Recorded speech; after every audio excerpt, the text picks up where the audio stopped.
우리에게 주신 말씀 예레미야 10장 23절을 함께 읽겠습니다. 시작. 여호와여, 내가 알거니와 사람의 길이 자신에게 있지 아니하니 걸음을 지도함이 걷는 자에게 있지 아니하니이다. 아멘. 가끔 뉴스에서 아마존 정글이나 이런 오지에서 조난됐다, 조난 사고가 났는데 못 찾았다, 뭐 이런 것들 소식을 보게 될 때가 많이 있어요. 근데 영화를 보면 간혹 그런 상황에서도 빠져나와 구사일생으로 살아나는 사람들 있잖아요. 이런 상황에서 누군가의 도움 없이는 그런 곳에서 아무리 걷고 또 걸어도 방향을 못 잡는 거예요. 방향을 잃고 인간의 힘만으로는 한계를 맞게 될 것입니다. 우리가 살면서 내딛게 된 발걸음들, 그 걸음이 온전하기를 바라지만 무엇인가 절대적인 인도함 없이는 결코 우리의 발걸음은 온전할 수 없다는 것입니다. 방향 자체를 못 잡으면 아무리 우리가 머리를 쓰고 애를 써도 내 생각대로 그렇게 되기란 쉽지가 않습니다. 어떠한 일도 그래요. 무엇인가 대가를 치르기 전에는. 그런데 그 대가가 실패, 고난, 좌절, 이런 대가예요. 너무나 큰 대가. 그런 것일 수도 있을 것입니다. 그러니까 대가를 치르고 얻었다. 예전에 젊어서 고생은 사서도 한다. 좋잖아요. 얼마나 막노동을 하든 실수를 하든 실패를 하든 젊었으니까 가능하지만 우리의 계획들 이런 것들이 그 뜻대로 안 될 때 무언가 대가를 치르고 근데 그 대가가 실패, 좌절, 고난 지금은 우리가 헤어나기가 어렵잖아요. 근데 이럴 때 우리는 어떻게 할 것인가? 맨날 또 실패를 되풀이하고 괜찮아 또 이렇으면 되지. 이제 10대, 20대는 그럴 수 있다 치지만 우리 안 될 수도 있다는 것이죠. 그래서 우리는 지금은 정말 절대적인 누군가의 그 인도함이 꼭 필요한 그런 시기라 하겠습니다. 노벨 평화상 후보에 오르기도 했고 이탈리아 노인들의 어머니라고 불리는 그런 엘리나라는 여인이 있습니다. 그녀는 중국의 선교사로 갔지만 폐병이 걸려 중국 땅을 밟기도 전에 본국으로 돌아오게 됐는데 그때 그녀는 왜 나를 병들게 하셨습니까? 이렇게 하나님을 원망하는 대신에 하나님 이제 병든 저에게 무엇을 원하십니까? 이렇게 기도를 했습니다. 그 후 그녀는 부친이 물려준 시골 농장으로 가서 열심히 농사를 지어 번 돈으로 중국 선교를 도왔습니다. 그러던 중 또 큰 시련이 또 찾아왔는데 탈곡을 하다가 오른손이 기계 속으로 빨려 들어가 잘리고 말았습니다. 오른쪽 손이 다 완전 팔이 잘렸다는 것이죠. 이제는 농사도 지을 수 없게 되었던 그녀는 어째서 내게 이런 시련을 또다시 주셨습니까? 이렇게 원망하는 대신에 하나님 이제 오른손이 없는 저에게 무엇을 원하십니까? 이렇게 기도를 했습니다. 그 이후 그녀는 농장을 개조하여 양로원을 세웠고 지금까지도 세계 최대의 양로원을 경영하며 버려진 노인들과 함께하는 삶을 살게 되었다고 합니다. 어떻습니까? 우리가 이런 상황이라면 이런 기도를 드릴 수 있겠나 싶습니다. 원망, 좌절, 왜 이렇게 내가 이렇게 선교하겠다는데 왜 이러십니까? 하겠죠? 근데 이런 기도, 그래서 이분의 덕목이라 할 수 있는 건 겸손한 기도. 이렇게 기사가 났고 그렇게 알려진 분입니다. 엘리나는 자신에게 없는 것을 탓하거나 원망하지 않고 자신에게 남아있는 것을 헤아리며 그것을 감사하고 그것을 통해서 무엇을 할 수 있는가를 생각하는 사람이었습니다. 없어진 것보다는 남아있는 걸 먼저 봤다는 것이. 참 말이 쉽지 말도 안 되는 그런 상황일 수 있을 것 같아요. 근데 이분의 어떤 신념이나 체험이 있었겠죠. 대부분의 사람들은 내가 원하는 대로 환경이 만들어지면 뭐 그것을 가지고 감사하며 하나님이 원하시는 일을 하겠다고 그렇게 말하게 되는 게 당연할 것입니다. 하나님 이것만 해주시면, 이것만 있으면 열심히 하겠습니다. 열심히 살겠습니다. 사람으로서는 참 어렵겠다. 며칠 전에 제가 협동으로 있었던 그 담길교회를 방문하게 되었는데, 이번에 옮겼다 그랬잖아요. 평일에도 사모님과 교인 몇 분들이 이렇게 흩어져서 말씀을 보고 책을 보고 조용하게 이렇게 보고 계시더라고요. 창밖을 보며 차 한잔 할 수 있는 카페 같은 그런 분위기. 또 무엇보다 카메라 각도가 잘 나오는 예배 영상을 촬영할 수 있는 그런 배경과 공간. 우리 같은 미디어 교회가 가장 필요로 하는 그런 여건이 너무 부럽기만 했습니다.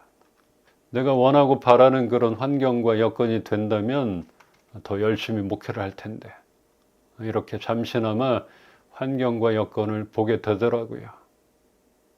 근데 또 한편으로는 다양한 교인들, 그분들을 목양하는 것 쉬운 일이 아닐 것이라 여겨졌습니다. 선교사로 파송된다는 것, 신앙인으로서는 목회자 이상으로 가장 헌신된 사람이라 할 수 있겠습니다. 참 대단한 거잖아요. 그 길을 위하여 준비하고 계획하고 그랬던 일들이 병에 걸리거나 사고로 인하여 포기하게 될 때 원망과 좌절을 하지 않을 사람은 거의 없을 것입니다. 우리가 계획하고 열심히 준비했던 일들이 틀어질 때가 있습니다. 인생이 그런 것 같습니다. 계획대로 되지 않는다는 것. 이것을 우리는 인정해야 합니다. 인생은 계획대로 되지 않는 거다. 이게 맞다. 내 계획대로 되는 건 아니다. 이것을 인정하는 편이 더 낫다고 생각이 되고 여겨집니다. 우리는 그저 지금의 상황에서 제가 할 수 있는 게 무엇입니까? 이렇게 하나님께 겸손하게 물어보며 감사함으로 살아가는 것입니다.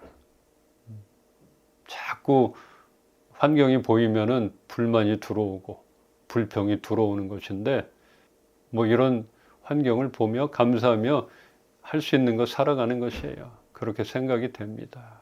우리 잠언 말씀 한번 보겠습니다. 잠언 16장 9절입니다. 사람이 마음으로 자기의 길을 계획할지라도 그의 걸음을 인도하시는 이는 여호와시니라.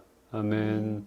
발걸음을 인도하시는 누군가가 있어야 되고, 우리가 계획하는 일 가운데 지도하실 분이 필요하고, 오늘 본문 말씀과 더불어 너무나 잘 알고 있는 말씀이지만 우리는 한 치 앞도 모르면서 계획을 세우고 또 세우고 결국은 눈에 보이는 그런 것을 쫓아 발걸음을 옮기게 됩니다. 보여야지 뭘 쫓아가잖아요. 안 보이는데 뭐 이런 데 따라갈 사람 별로 없을 거예요. 실수와 시련이 있겠지만 그래도 우리는 하나님의 돌보심과 인도하심을 바라며 겸손을 배워가고 있다 여겨집니다. 이렇게 실패하지만 실패로 인해서 얻는 것이 있잖아요. 실수할 수 있고 틀어질 수 있지만 우리는 하나님의 돌보심과 인도하심을 바라면서 그 과정 가운데 겸손을 배워가고 있다 여겨지는 것이에요. 이제 오늘 말씀을 통하여 우리의 삶에 어떻게 적용할 것인가 몇 가지를 보기를 원합니다. 첫째, 우리의 계획이 하나님의 뜻에 맞는지 확인하는 것이 중요합니다. 지난주 말씀에서 아브라함 링컨이 기도했던 것 같이 우리가 하나님 편이 되기를 원한다는 이런 기도가 기반이 된다면 우리가 내딛는 발걸음 가운데 하나님께서 그 길을 인도해 주실 것입니다. 근데 그냥 하나님을 배제하고 계획 세우고 안 되면은 그냥 원망하고 불평하고 이런 게 아니라 하나님의 뜻 가운데 물어보고 세우는 계획, 그게 기반이 되고 발판이 된다면 분명히 하나님은 우리 계획 걸음을 인도해 주실 것이라 믿어지는 것입니다. 두 번째는 우리의 삶에서 일어나는 모든 일에 대하여 하나님을 신뢰해야 합니다.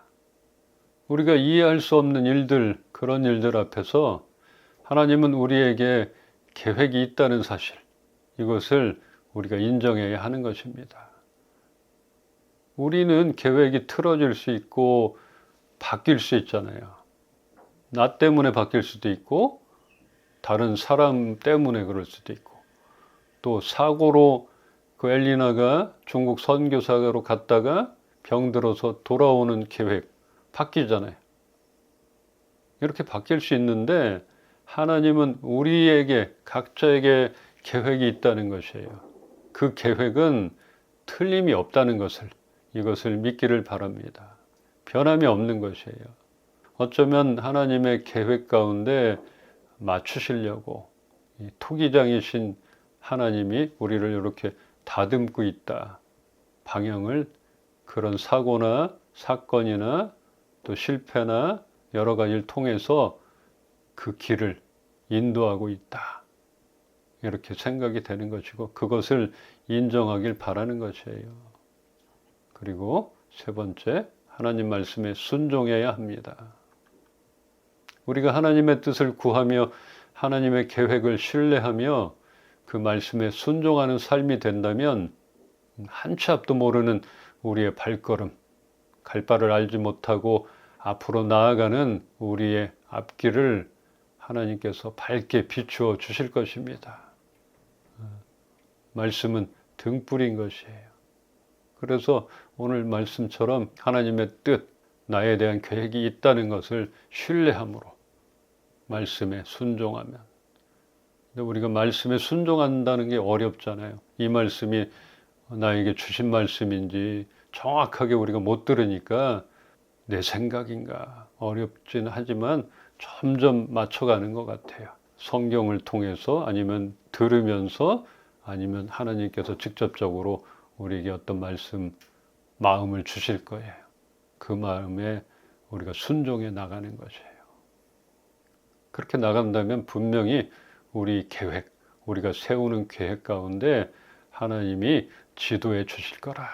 이렇게 믿고 따라가길 소망합니다. 우리 인생이 계획대로 되지 않고 계속된 시련 앞에 이렇게 막 원망하잖아요. 이제는 남은 것이 없습니다. 기댈 언덕도 없습니다.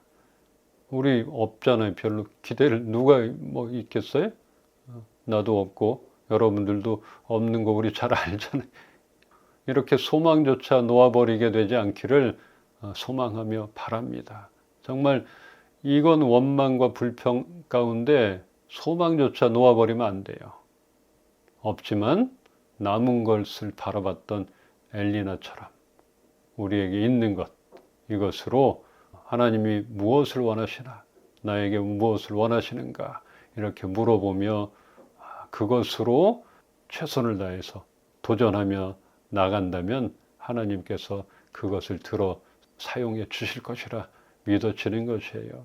이렇게라도 우리 이은빛 교회 예배를 하나님이 계속적으로 기다리시지 않는가, 내가 포기하면 안 되겠다 그런 마음도 들고 우리의 모임을 기뻐하시지 않겠나. 50명, 500명이 아니라 우리의 인원, 우리의 목소리, 우리 얼굴 하나를 기억하시는 그 하나님 앞에 오늘도 예배 드린다는 것 감사하지 않을 수 없는 사실입니다.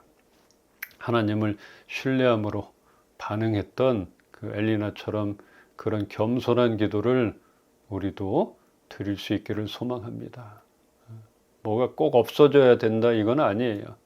있는 상황에서 우리에게 부어주시더라도 이렇게 겸손한 태도로, 또 링컨처럼 그 하나님을 향한 마음, 하나님의 뜻, 이것을 내 이기적인 게 아니라 하나님의 뜻을 잘 알고 있는 것, 이것은 참으로 중요합니다. 우리가 알 수 없고 늘 걱정으로 다가오는 그 결과는 전적으로 하나님께 맡기고 앞으로 나아갑시다. 내게 주어진 상황에 대해서 불평을 하는 자는 지금의 장소를 점점 더 지옥으로 만들고, 감사를 하는 자는 점점 더 천국으로 만든다.